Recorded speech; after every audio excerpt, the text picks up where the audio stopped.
మీ stock మార్కెట్లో 2025లో investment చేద్దాం అనుకున్నా, ట్రేడ్ చేద్దాం అనుకున్నా, సో చాలామంది జాన్ ఫస్ట్ నుంచి అని అనుకుంటారు.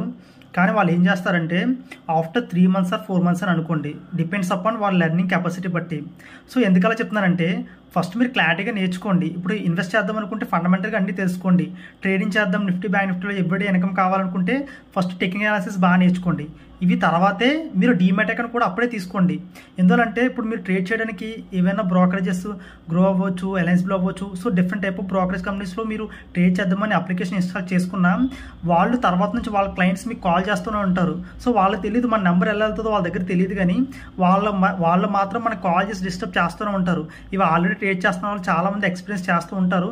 సో అప్పుడు మీ మైండ్ డివేట్ అవుతుంది. సో వాళ్ళకి అకౌంట్ హ్యాండ్లింగ్ ఇచ్చి తర్వాత మళ్ళీ ట్రేడ్ చేయడాలు ఇవన్నీ కూడా చేస్తారు. సో మోస్ట్లీ అకౌంట్ హ్యాండ్లింగ్ కూడా మాత్రం చాలా మిస్టేక్, అది మాత్రం మీరు చేయకండి. ఫస్ట్ మీరు నేర్చుకోండి, మీరే ఓన్గా ట్రేడ్ చేసుకోండి.